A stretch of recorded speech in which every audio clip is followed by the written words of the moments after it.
Hi everyone, I'm Mr. Morris. Today we're going to be looking at another area of the music industry.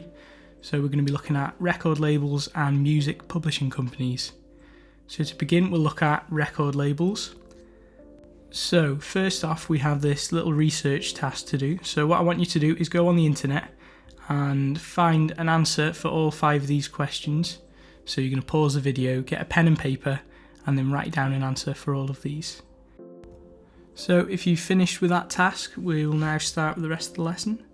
So the first question we've got is, what does a record label do? So basically, record labels are companies that market recorded music. So they will sign a band or an artist, and then they will promote and put their music out on their platforms to their audience to try and gain a following for the band that they've signed. So there are lots of job roles within record companies, and you may recognise a few of these from the last session. So first we have A&R, which, if you remember, was artists and repertoire. So this person is responsible for scouting the talent and signing the bands to the labels. Then we've got the marketing manager. This person's responsible for the marketing of the bands and the artists. We've got the promotions manager, who's responsible for the promotional material for the bands and the artists, and they work closely with the marketing manager. We've got the press officer. They're responsible for bands or artists' press releases and responding to press inquiries about new releases from the record label. And finally, we have the video commissioner. These are responsible for commissioning directors to shoot music videos for bands and artists. So from your research, you might have found that the title The Big Four is used a lot when talking about record labels. And basically, these are the big 4 record labels that are in control of most of the bands in the industry. So the major record labels are the big powerhouses in the industry. And in 2011, a report found that they controlled about 88% of the market. So that's 88% of all the music that is out in the market. So for many years, the major record labels were known as the Big Four. And these were Warner, EMI, Sony and Universal. But in 2012, EMI was broken up and most of it became part of Sony. So it's now more accurate to call them the Big Three. So that would be Universal, Sony and Warner.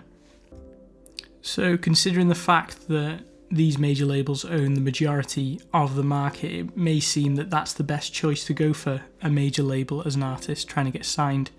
But there are also independent labels, often called indie labels, and these are usually a lot smaller in size and they have a more personal relationship with their artists. They often specialise in a particular type of music, so maybe you'll have an indie music label or a rock or a pop label.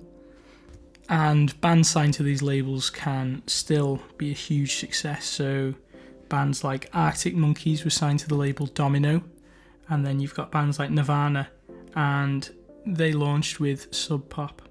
So there are hundreds of indie labels out there. You may have found lots of different ones that I haven't talked about today, but some ones that are quite prominent in the industry at the minute are XL Recordings, Ghostly International, R&S. There are also record labels who specialise in alternative music like Pure Noise Records, Hopeless Records or Rise Records.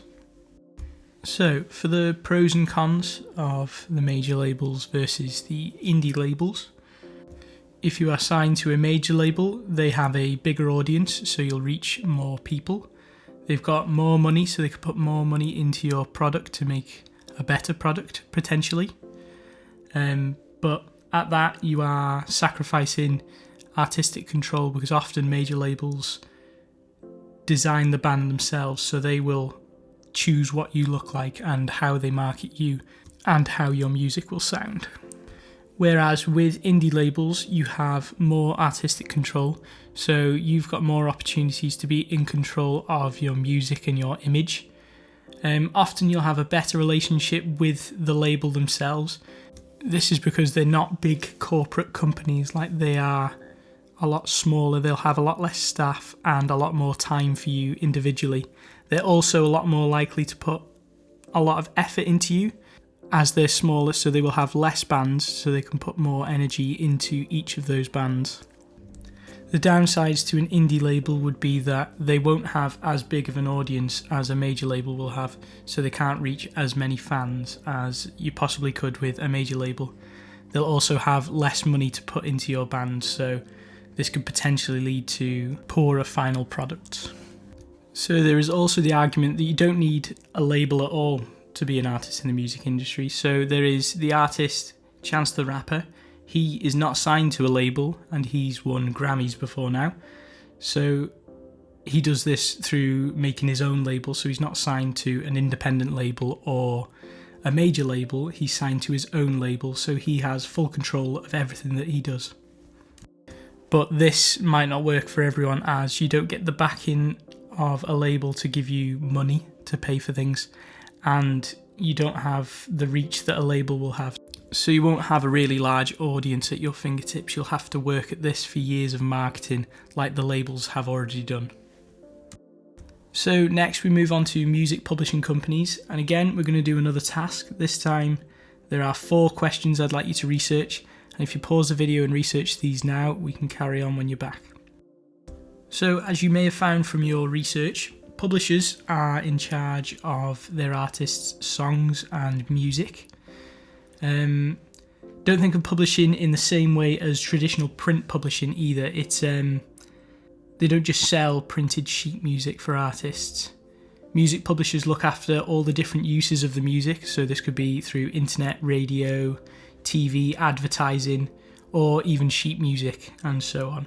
So they promote the work of composers and songwriters to get their music heard. So although this might seem very similar to the job of a record label, the main difference is record labels look after the bands and the musicians, and then publishers look after the songs and the music. Another reason why this might be quite confusing is because the big 3 music labels are also the same companies as the big 3 publishing companies. So Universal, Sony and Warner are also the big 3 publishing companies. So similar to record labels, there are also major and independent music publishing companies.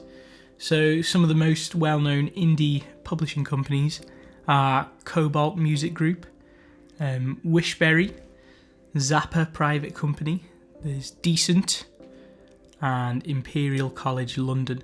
So these all do the same job as the big 3 music publishing companies, just on a smaller scale, similar to the major and indie record labels.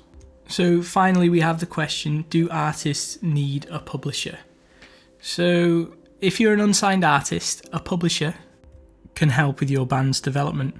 So major publishers and some of the smaller ones have their own studios, and they will give artists time in them to prepare a better quality demo than they'd probably be able to afford on their own. Larger publishers may also offer a limited number of artists full developmental deals where they will help with building their profile. The more of a buzz you can create as a solo artist will help you in the long run. So having a publisher to help you with your demos and things like that could end up getting you a better record deal in the future. But if you've already got a record deal, you'll be looking for a publisher who would be able to make the most out of the commercial potential of your songs. They'll be able to sell them for other uses and keep track of the royalties that you're owed. And they'll do this through working with companies like PRS and MCPS, which we've talked about in previous lessons. So as a signed band, you'll almost certainly be able to get a better deal with a publishing company than you would if you were an independent band. Okay, so that is the end of this part of the lesson. There is now a Kahoot for you to complete on music publishing and record labels. So thank you very much, and goodbye.